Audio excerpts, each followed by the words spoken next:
or chat Stop us. talking. Thank you. All right. Up to you, Margaret. Let's just, so we're streaming live, and we're just going to have a little bit of chit chat here before we get started at the top of the hour. So I am going to record.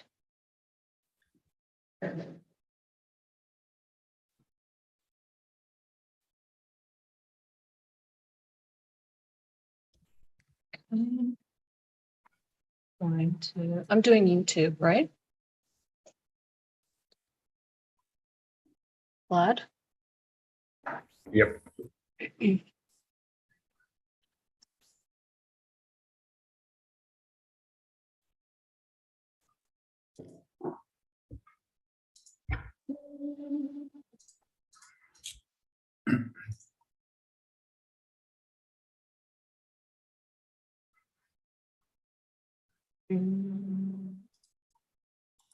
So I can see that it's live, but I can't see my admin controls. So have fun.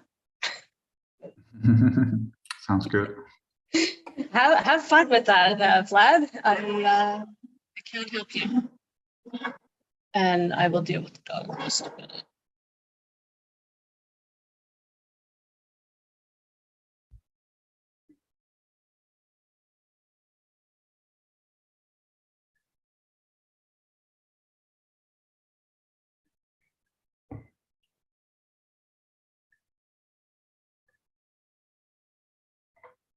Okay, so apparently my dog is joining us today. Just give me a minute, please. We are live with a Convert event, and for the first time we have a canine co-host, which I will take care of in just a second.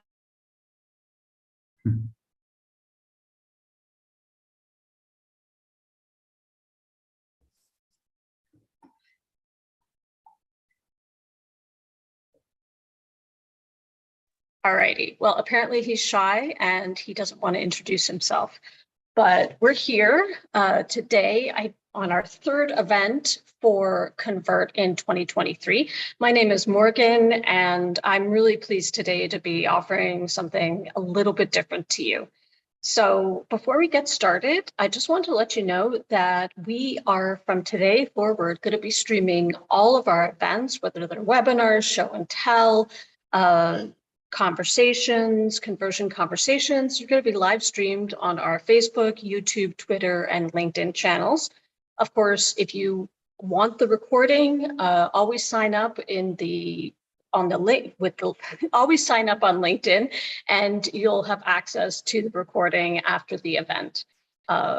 All those channels that I mentioned are being moderated, so please attend in whichever format makes sense for you, and we'll always forward those questions to the co-host.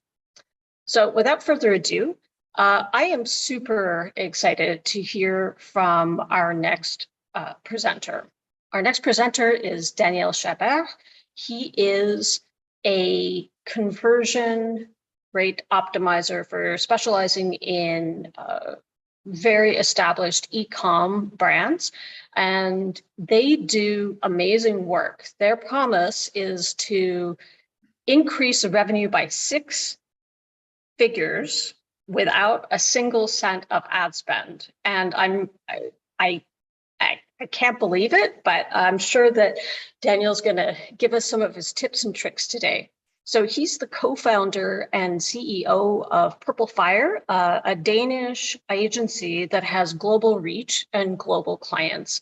And what's really interesting is with him at the helm, he's had 3 successful 7-figure exits in recent history and brings a ton of value and experience to the table. So let's get into his brain today and learn some new things that could be applied to your current situation. Hi, Daniel. Really nice to see you today. Hey Morgan, yeah, thank you. Likewise, really excited to be on and look forward to sharing with you guys some really cool things. Excellent. So yeah, please go ahead, introduce yourself. I'm going to turn off my camera. I'll let you go forward, take up Sure. as much space as you want, and we will take a look at the chat and forward anything to you. If you do have questions, please feel free to, if you have something that's really immediate, we can absolutely unmute you and have you talk live with Daniel if you need a little more context. All right, Daniel, take it away. So for sharing my presentation, I think you, Morgan, have to just make sure that I can share my screen and then I'll go on with the presentation. Yep, I just took care of that. Thanks. Thank you. Should be good here. Let me know if that works out and you guys can see my screen. Yeah, looks perfect. Great. Take it away. Just get this away. All right. So yeah, as Morgan just said, I am the co-founder of Purple Fire. We work with clients across the globe. We do CRO and dev, and we do all this as a done-for-you service for over 30 clients. This means that we really take care of everything when it comes to CRO. I'll get into that a little bit later, but that's just a very, very short intro besides what Morgan already said. Who am I and why should you even listen to me? I ran over 1,000 experiments for our clients and our own businesses during the last 10 years. So we definitely have seen a thing or two, and that's why we want to add our expertise to this call today.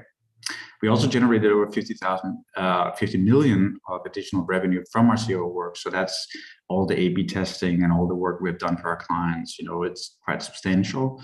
Really goes to show that if you work with CRO, there's a lot to be gained from it.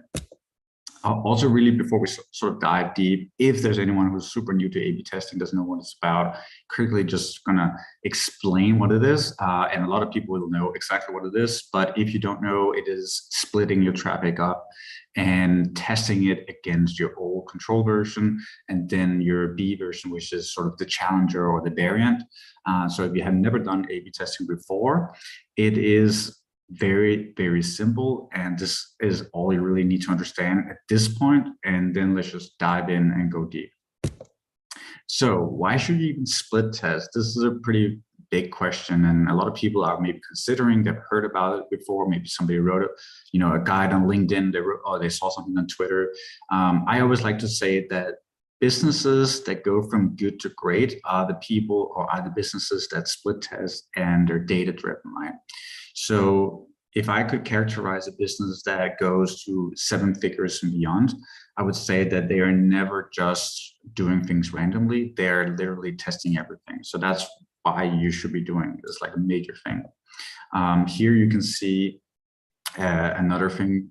This is literally all our tests for one particular client where we went, they used to be gut-based, so they used to be testing based on just whatever they had in mind for that particular week or what the design manager said. And we went in and we did testing. Now, what's really interesting is that all these tests, they show positive results. Let me just see if we can you guys see this down here? I want to see if I can remove it. Do you see this, you're sharing your screen thing? Do you see that, Morgan, right here?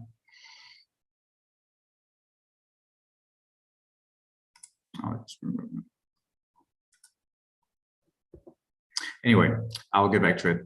So from going from gut-based to data-driven is definitely a thing that is really, really important. We went with this client, we did 4 tests, 3 of them were positive and 1 of them was negative. And if we had just, based everything on our gut and said, line, this is best practice, let's just implement it, then we would have had 3 wins and 1 loss. We would have implemented 1 loss as well. And implementing 1 loss is literally not a great thing. So we want to be sure that when we do test things, that we actually only implement the wins, right? That's really, really important. And also important to think about the compounding effect of what you do. And 1% increase per day means a lot over than a year. You can see here that in the beginning, you don't really see a lot, but then over time, it really, really compounds. And a lot of people forget that on a 1% increase every day really makes difference over the year. And so I want you to remember that when you see a split test that only yields 2, 3, or 5% increase, and then you have 2, 3 tests that are not really working out, it will still make a huge difference. Even if you can get a 1 to 5% improvement over a month, it's still going to matter over the years to come. So you should still keep testing. Consistency and the constant growth over time is really important. I want to show you a client we work with here. This client is very interesting because they are very, very large. They are, 7 to 8 figures. I think they're going into the 8-figure zone. And you can see up here the period of which we conduct a test for them. So it's only about 2 months really, because we started very late in January. And here you can see all the tests we ran and literally the extra revenue that is projected to generate from all the testing, right? And we can see down here that we're generating about 550,000 pounds a year just with the tests we launched so far. And you can see here we're only really, we have some tests we started in March, they're not even concluded yet. But if you test and you actually measure out the impact, a lot of, I guess, agencies never do this, but we just go the extra mile to see if everything is like what we see in the testing period, what will this test generate on a yearly basis? So we sort of look at the big picture, and this is very helpful for clients to understand that and also see what does it mean to their business. So that is something you should do all the time when you split test as well. So let's keep going. Here are just some more case studies and some more clients we work with, just to kind of show you. I'm not doing this to show up. This is literally just to see what's possible. You can see additional revenue generated per year, 600K, 2 million, 140K, 300K. And the return on their investment when working with CRO is quite high as well. So this is really, really interesting. When you work with these with CRO, you can see massive gains over time. So how do you get started with CRO and split testing? This is always the big thing. And some people might say, oh, I need to know, exactly what settings to use, but the settings inside of Convert.com or any other tool is very, very easy. And it's literally just go on YouTube or go on Convert.com's help videos and you will find that. So I'm not going to spend a lot of time into the settings, but what I will be spending a lot of time on is how do you actually find out what to test and how do you get started? And that's much more insightful for me. So using the KISS principle, I think a lot of people are familiar with that. Keep it super simple is what I want to do when I start testing with a client. And if you're starting out on your own, don't try to overcomplicate it. Don't read like 50 articles on how to test and set up multivariate tests and all these different things. Just conduct a simple A/B test and use one of the principles that I'm just going to lay out for you now, so you can keep it really easy for you when you start everything up. Here are all the different methods that we use in our agency every single day to get clients the best results. So these are methods you can use to find out what to test. What are the issues on the website? Where are you leaking traffic? Where are you leaking conversions and people bouncing and dropping off? So these are methods that I will go through some of them now. And I'm pretty sure that after this, you will be equipped to start your own A/B testing. So the MIA test is sort of like a nickname I came up with myself. It's called the most important action test. And this one is so easy that even if you have a store that does $1,000 a month, it doesn't matter, you can still do it. So basically what you see here is a screenshot, a very, very simple Excel sheet. And you will write up all your most important pages. So that would be your home page, your product pages. And you could go into Google Analytics and sort by highest traffic pages and start with the top 10 if you want to. But go with the pages where most of your traffic is going to, and then type out what type of page it is, what you believe is the most important action on that specific page. And for the first homepage we see at the top, nick.com, we set this CTA is called Shop Leak Proof. Now that CTA is what I believe is the most important, like the most important action on that page, which is a button, by the way, on that homepage. It's like a call to action button. But the idea is that I do this test for all these pages. Then I send it to my coworker. Maybe I send it to a friend. Maybe I send it to someone else that I can just get a hold of and ask them to do the same thing. Now we will compare results in the end. You may be able to get 5 or 10 people to do this. And if you can see that on some pages, like the home page, one of the product pages, maybe the checkout page, that there are different results, like people are saying something else, you're not all sort of saying that the same CTA button is the most important action. Like some people says, oh, I think it's like the add to cart button down here. And I think it's the shop leak proof button that goes to a category page. If there are different answers, then it is because the customer 100% is also not sure what they should do. And on every single page, you always want to have the most important action, like the number one thing a customer should do in that page. And if people are in doubt, it just means that it's not clear. It's not clear enough to the customer what they should do. We need to simplify, we need to pull back. And this is a very helpful exercise. It's very sort of low tech, anyone can do it. And you can see here also add a screenshot, so I will show exactly what button I believe is the most important, because when I say something and you get 10 different people to answer, maybe they all have a different way of saying things. So always ask them to screenshot what and like point to what they believe is the most important action, and obviously the name. So that's number one. It's super easy. The next one is called the ICE method, and a lot of people in CRO is already familiar with that. It stands for impact, confidence, and ease. And this is a method to score what change we should work on first based on these 3 parameters. So basically we have impact, which is how much does this actually contribute to our goal, whereas 1 is like near 0, like basically it's not very important for our goal of increasing conversion rate or increasing average order value, whatever. And 10 is the one, like it's super important, it has high impact. Confidence is how, obviously are we confident that it will work? So you will give the score from 1 to 10 again.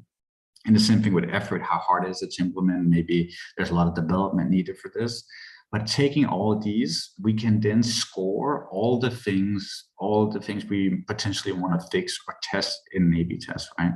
So you can see here, the first field, B, is just imagine there's a bunch of things we could fix, and we give it a score here, we give it a score on confidence, and we give it a score on ease. And in the end, you get a total priority score. Now you will create a filter inside Google Sheets, and then you will filter by the highest to lowest, right?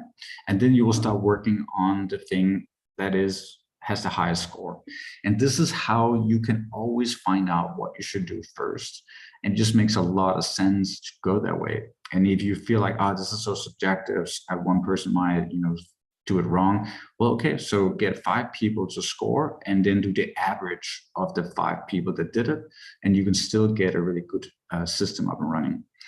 And when we go through some of the methods to the next 5 or 10 minutes on how to find things to test, you can add all the things you find into this framework, the ICE method, and then you can still judge what you should do first. So this is super low tech, again, easy, just a Google Sheet, and it's so easy and everyone can do it.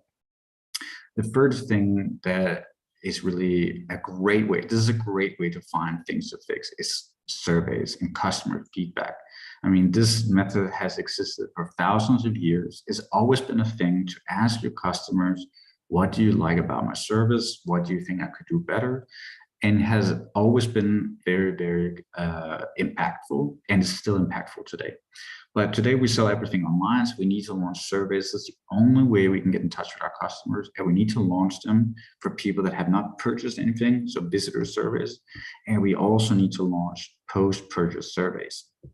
So we have used surveys, I think, for every single client. I don't even remember one where we didn't do surveys, and surveys has been the #1 method for extracting things we could improve within the business. And remember, when you get these survey results, like let's say, I wish the return policies were easier to access, you can add all of these things into the ICE method that we just talked about as one of the things that you want to potentially work on, and then set up this priority system for it as well. But anyway, I'll show you this. You can swipe after the call. You can take all these questions. These are the questions. By the way, this is tailored towards a customer of ours in the bed industry. So just fix it for whatever you're selling. But basically the questions are like that. And you can just swipe that after the call. When we get survey answers, when we get people to fill in the forms and all that, it will go into a Google Sheet like this. And then we spend a lot of times categorizing what is this specific answer about. Like, is it hesitation? Is it a motivation or whatever? So we categorize all the information. You can do that too, which you can use the same headers that we use here to categorize it. And once you've categorized it, you can do a pivot table like what you see here. This is for an energy gum customer of ours. And we took all the answers, we categorized them, and these are all under motivations, benefits. And after that, we did a pivot table and we literally count what are the most important reasons to buy this particular product. And what you'll end up with is something nice like this. This is what we presented to our client, like the top reasons to actually buy an energy gum. And you can see a lot of reviews. We pulled in survey results, lots of things. And the alternative to coffee was the #1 response we got from customers.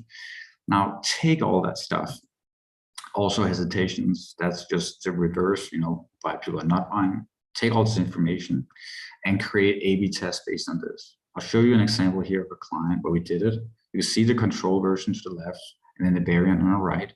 And the only difference you can see here is actually that there are thumbnails and images visible without you having to scroll or do anything. But what you might not know is that these images and the video we did specifically for the client, knowing what the motivations and hesitations are for this particular products. So you can see here, this is just one image. We went over that it gives you energy and mood, that it has a clean, balanced energy, that it's good for focus and so on. So all the images you see in the thumbnails here are all tailored to address the hesitations and the motivations that I just went through. This is very, very impactful when you work with A/B testing like this. I'll show you here the results for that particular test where we saw a 20% increase in conversion rate just from that test alone, massive increase in revenue per user. And I think when we did the numbers projected for a year, it was almost $100,000 additionally that this customer will make just from that product page and just from that switch. So pretty impactful. But surveys are important. There's no way around it. And you need to get started with surveys if you haven't done that yet. Another thing you can do is a competitor analysis. A competitor analysis is very nice to work with because you can easily find out what are the competitors doing on their category pages, product pages, cart pages, and so on, and ask yourself some questions.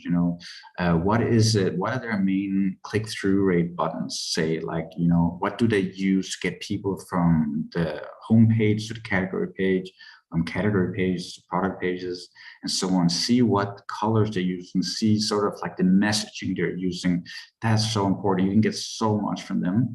And if 5 of your top competitors are all doing similar things and you're doing something different, there's a high likelihood that you are simply not doing what they have found already work. So that is a nice way to get some interesting findings on what could be improved. So that's pretty easy. Another thing which we do all the time is look into Google Analytics. This is pretty obvious, but people tend to make it very, very complicated. And I have just, you can go super in depth, but I just have the easiest things to do. Go into Google Analytics and sort pages by highest traffic, sort pages by highest revenue, and check those pages for their speed, how fast do they load, and check for bounce rate on those pages. And you can set up certain settings inside of Google Analytics. So you can see if some of them performs worse than the average. So there's an easy way to do that. But I would say that looking at your highest traffic, highest revenue pages is the way to start when looking at GA, and then fixing speed and bounce rate. This is really big. You also want to make sure that GA is set up correctly in terms of tracking and everything is tagged up correctly. Right now, a lot of businesses are moving to GA4 because of Google's idea that we are supposed to move over there. And that requires some migration, and it's important that you invest in setting it up correctly, because if you're tracking and if your events stop working and doesn't work on an optimal way, then you will really be working in blind. So make sure you work with an agency or a freelance or whoever it is to make sure that migration goes smoothly. We have done that for a lot of clients, and it's a little bit complicated. So it's important you do it right.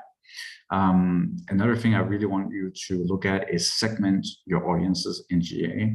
Look at device type, look at browser type. There's so many times we've seen that mobile underperforms hugely.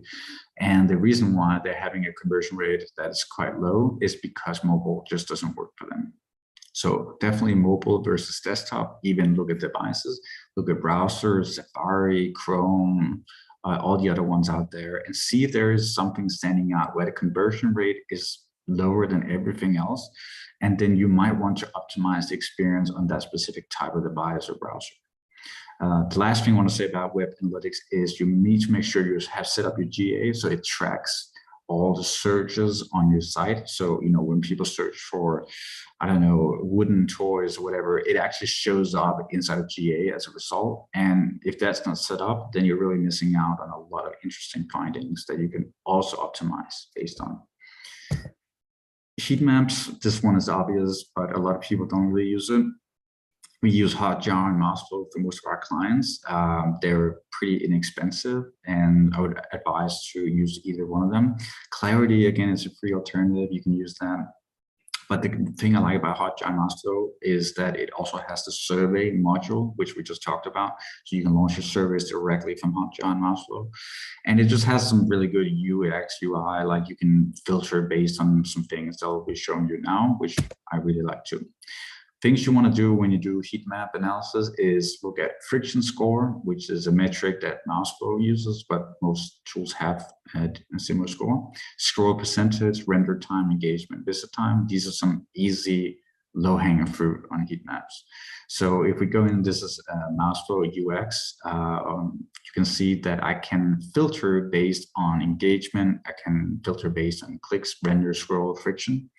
The friction score is pretty interesting from Mouseflow. They basically did an algorithm that understands how high the friction is on a page, and friction is measured based on sort of rage clicks and many other things, people scrolling up and down too much and all these kind of things. And the higher the friction score, the worse the UX UI is on that page. And we found it to be very accurate. So we often sort on friction and we optimize based on that score. You also want to look at render time. Obviously, that is the same as page speed. So you want to, basically filter on your highest traffic pages and then see that any of them that loads are really slow. In this case, we can clearly see that there's a little bit of work to be done on these pages as well. Here is another Mouseflow screenshot. Is basically the same as before, but just you can do it based on click, movement, scroll, or attention. That's really key here, and we do a lot of that as well. So we will look at the highest traffic pages, then we'll look at movement, scroll, and attention to see why they're not scrolling down, why they're not clicking, what are they engaging with.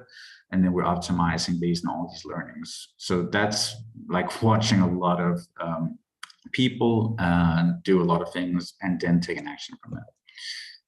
You can also set up funnels inside of Hotjar and Mouseflow, and you can set it up the way you want it. Like, let's say you have a landing page that you're running a lot of traffic to, you can set it up in here, and then you might want to send it to the cart and the checkout. And you want to watch specifically the people that dropped and didn't convert. So that's really important. Here it is just like a random example, but that's how we set up for customers as well. So you can literally watch the people that are not converting, and that's a very good use of your time. You'll find a lot of improvements you can make from that. You can also launch the survey module, just like I told you before. Super easy inside of Mouseflow. Just go to feedback, and it's the same in Hotjar. Just go in there, and then you can set up your questions, and then it's launched automatically because there's a JavaScript code that you already implemented, so you don't even need to do anything else to launch it. So beyond what we just talked about now, I was going to talk about ads, because a lot of people run ads as their primary source of traffic. things can be tested on the ad front as well. You can test your hooks, creatives, your CTAs, your all this stuff. And a lot of people are not asking their agency to test things or expecting the agency is doing this, but they don't really know. And if you want to get the best results possible, you need to be split testing on the ad level as well. I love to do that as well. And for some clients, we handle both PPC and their SEO. So if you, for example, want to test hooks, which is sort of the angle, like the thing that makes people stop scrolling and actually click on your ads, I really like to do this. And by the way, when we do this for our client, we see 20 to 30% drop in CPA. So if you do that as well, maybe you'll see similar results. I think it's really key if you want to get to the top grade level, then you need to be testing this as well. But something we do for hooks is that we take the number of 3-second video views, which is a metric you can easily get on Facebook, and we divide that by impressions. Then you get a number, and anything above 0.5 we found is worthwhile. It's really a good hook. It means that people stop scrolling and they're really excited to see whatever it is you're offering. So try to use this metric to test different hooks. And if your agency that's running ads is not doing it, ask them to be doing that and report the results to you on a monthly basis. You can also do this on email in Klaviyo, which is sort of like #1 emails testing tool.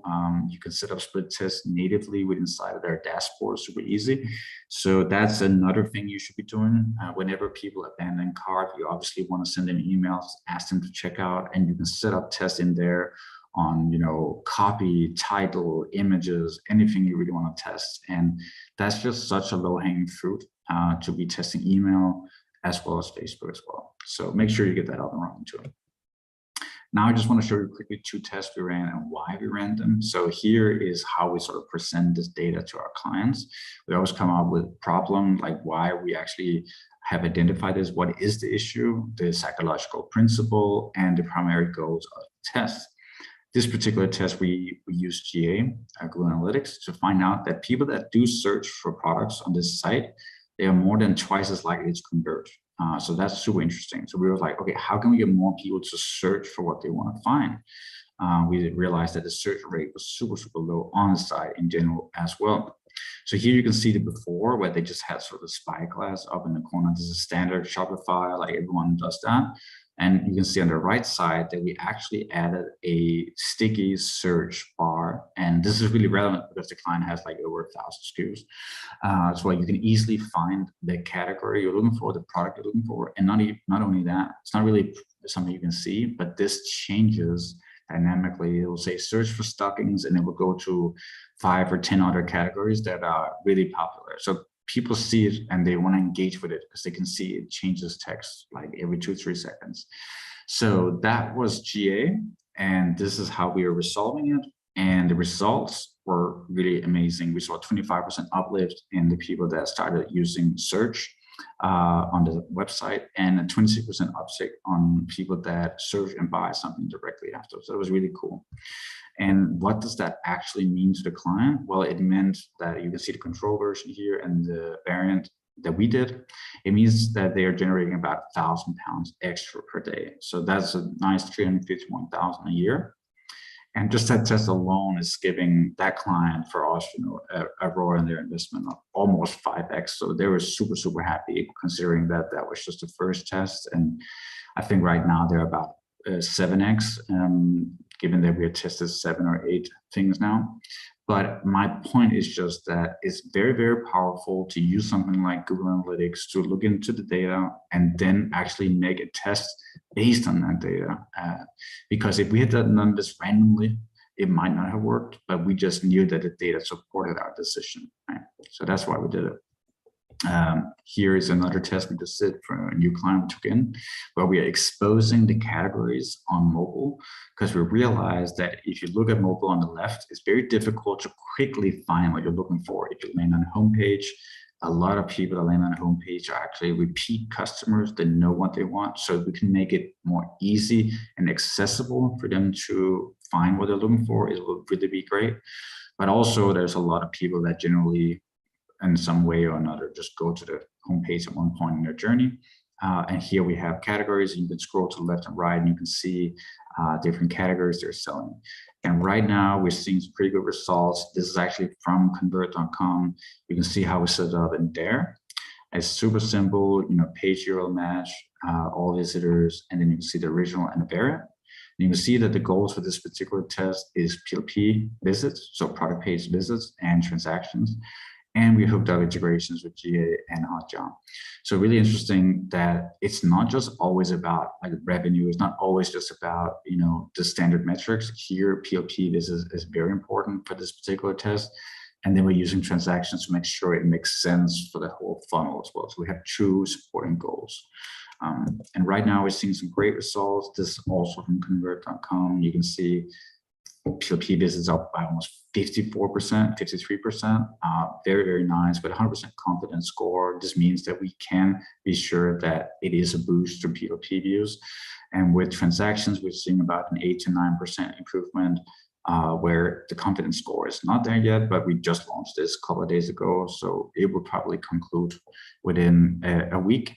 And this is a huge boost because this client is literally at 17 or 20 million a year or something like that. And so an 8 to 9% boost on a homepage is very, very substantial. So that's huge. Really big improvement. Danielle, I have a question from Alan on LinkedIn. His question is, do you ever use a form or checkout field level metrics to optimize rather than just page level funnels? Yeah, 100%. It really differs. It depends on the client. We might have clients that run ads to, let's say, ClickFunnels or some other, like it might not be a website as such, like a standard Shopify. It might be something totally different. And we might use forms because for that particular product, let's say it's software or it's a course, the conversion rate event we're looking at is more of a form rather than a credit card purchase, so it differs for every client. Okay, cool, thanks. So yeah, this is exactly what we do. These are just 2 tests we ran recently, and they're seeing really good results. I do want to say that if you want to scale up and take it to the next level, you don't want to do this alone. I have some tips for how you pick an agency and a consultant. I would first of all say for CRO, don't do it if you're under 100K a month because the metrics won't support it. Basically, any agency that does any good work is going to start at 5K a month. So if you do it before, it's probably going to be tough because you're going to be asking for a improvement and results too fast, and the agency won't be able to deliver it, and it will hurt your cash flow too much. So wait until you're at 100K, and before that, see if you can do it yourself using what I just taught you. Understand the basics of CRO, like understanding what I just talked to you guys about today is really important. If you don't know anything about CRO, the agency you work with can really just do whatever they want without you really understanding if they're doing a good job. So you will want to have a conversation with them on a monthly basis and understand the metrics they're looking at. So just do yourself a favor and get the basics. Don't rush it. I've seen like the worst clients we work with are the ones that expect results in like 2 weeks or a month. They don't really understand that it can be a 3-4 months process before we see some insane results. So make sure you are aligned on the timeline with the agency or the consultant you work with. Otherwise, it can really, really be rough, those kind of relationships. And then stick to data decisions. I've had some clients where they basically said, this looks great, let's just implement it. And we just set up the split test, but they just don't care. They just want to implement. And that becomes very awkward, very, very fast. And what I showed you earlier as well is that you might do 5 tests and 3 of them might win and 2 of them lose. But if you don't test it, you'll implement all 5. And then you're basically back to where you started, right? Like you'll have some wins and you'll have some losses. So be sure that everything you do is backed up by data and you A/B test everything. A final tip as well, sort of like, or the final 2 tips is like make sure that someone has time to communicate with whoever you hire to do this. We've worked with a lot of founders that are super busy, and the founders just don't have time to work with the agency. It becomes a really bad relationship. So if you do this, do yourself a favor and get one of your coworkers to handle the communication if you're too busy running, the business and so on. And finally, obviously this is like, obvious, but make sure to find someone that has references that they can even say you can go talk to them yourself, and guarantees. This is just key, because if an agency is not willing to guarantee something, like it doesn't have to be like a specific amount of money, but at least needs to put skin in the game. Otherwise, they can just do whatever they want, and we won't really be able to do anything about it. So that's really, really key. If you want to get in touch with me, here's my website, my email, my Twitter.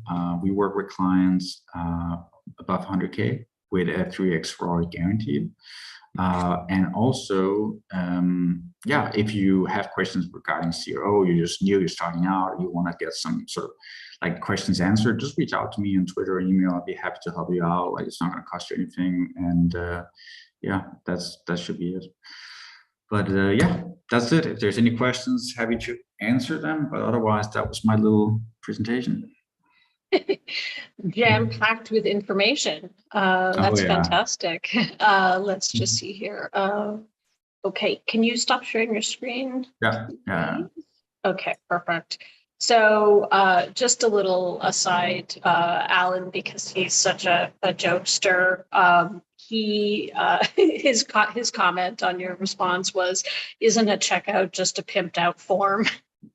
Yeah. Say that. It is a type of form, and so that's definitely true. So a few questions here. I would love to know, so now that Geo is retiring, which A/B testing tools are you recommending? I mean, obviously, I'm on a call with on Convert.com, so I'm going to say that that's a pretty good tool out there. But I mean, I guess, yes, I know we know we're awesome, but I would love for you to, speak with your experience, like, okay, there's people who are at different stages in this journey, and we know that we have a great tool, but it's not for everyone, right? So there are some alternatives out there as well, and there are some people that also run through, let's say, ClickFunnels. I'm just giving that as an example, and you can also use like Lead Pages and all these other tools where you can create a website in a funnel format. So they go through different steps, and they have natively built into their software that you can split test everything. So then you don't need a third-party tool like Convert.com if you're running sort of like more leads or BSLs or sales sort of pages. There are also some tools on Shopify, like apps you can use. So if you go into the App Store on Shopify, you can find some of these, I'll call it basic A/B testing tools that can be a good thing before you're ready for Convert.com. But the price difference is not super huge after Convert.com lowered the bar to enter. It used to be much bigger. So you can get started if your traffic is not too high with Convert.com. But I mean, we tried all the ones. Obviously, we've been trying Google Google Optimize as well, which was a free tool. That would sort of be the tool I would recommend if you don't have a big budget. But it's also going to be disbanded very soon. And then you got some other competitors, Optimizely and BWO and so on. But these are more costly, some of them. We used all of them, and yeah, I mean, I'm not getting paid to say this, but we really prefer Convert.com just because it's simple, and we want simple things that are easy to use. Yeah, it's and we also have fantastic support too. So it's I'm a little biased, but I've seen the recommendations by people who are far more knowledgeable and experienced than I am in this space. So I think I can stand behind that. Alrighty. So the next question is, how can DTC brands convince investors of the value of A/B testing? Super good question. We actually work with some brands that are owned by private equity or venture funds and so on. And they're very strict about the reporting. So we have several clients where we do that for all clients now because it became the new standard. So we create Google Sheets and Google presentations where you can literally see every single test we ran and the revenue it generated and the projected revenue over 6-12 months if it stays the same. And we've had a lot of success with that because they want to see the numbers, they want to see the return on investment. So I guess my answer is, like, get all the raw data out, use Google Analytics to amplify it so you can literally see the revenue increase from all the tests you ran, even if there are some losses, totally fine, but just so you can see and progress and see what you're getting back from it. Yeah. Yeah, that's great. That's great advice. Yeah, I think that, showing the raw numbers, it's important, especially in that context, because the goal is to make lots of money, right?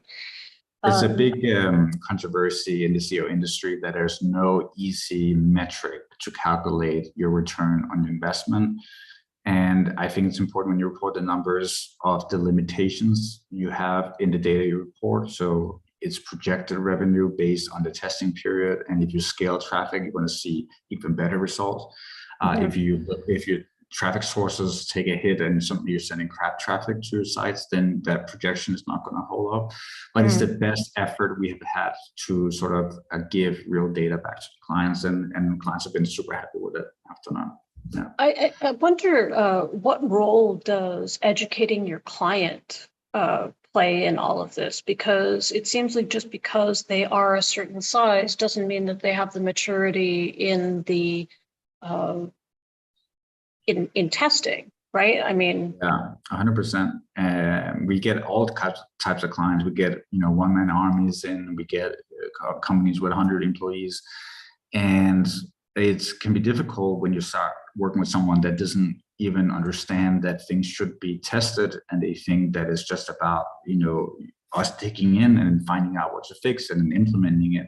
So then the conversation is about the value of being data-driven versus gut based, and we will go very far to explain that to the customer and even show all the tests that we ran for other clients that didn't win and say, would you like us to implement that for you? And most of the time they'll say, no, I definitely don't want that. And so that's a good way to convince the client to basically say, okay, let's test everything. An educated client is your best client, I guess. Yeah. I mean, but it's also our responsibility to help clients out and help them on this journey. So we'll try to do whatever we can to help them learn more as they work with us. Yeah. A partnership of sorts. Oh yeah, that's for sure. Let's see here. So, question for you. Who should the responsibility of the CRO program sit with, especially in teams that are just starting out with A/B testing? Yeah, that's a good question. Depends on the size of the business. I would say most of the time it doesn't work well in the founder, the CEO runs it, because that person is extremely busy and they don't have time for it. So if you have a CMO, is it busy, or do you think there's a bit of ego involved in that too? There's also ego involved, because the website is often their baby basically, and they're like, you're coming here and you're pulling it apart and you're telling us that we don't even know the real motivations and hesitations for our clients, and we're showing them based on data. So it's hard to not offend them a little bit, but we try to be very neutral and just present the facts. But to go back to the question, the ideal person would be the head of marketing or the head of data, like somebody who really understands, or just the e-com manager. That's often a role that people hire for very early on. That is, you're running the website, like see if you can do that. And then that person is geared towards working with an agency, a CRO agency, and getting good results from it. Yeah. Great. All right. So the last question I have here is, what is a good North Star metric for a 7-figure D2C store? Is it always revenue? The metric that I'm the biggest fan on every test is revenue per visitor or revenue per session. this is the best metric to look at because it takes into account average order value, conversion rate, everything you're looking at. If the revenue per visitor is higher than your control version, you can be sure, if it also has statistical significance and confidence score is up above 95%, that it's a win and you can implement it. So on a test per test basis, that's the metric, revenue per visitor. That's the one I would look at for most testing anyway.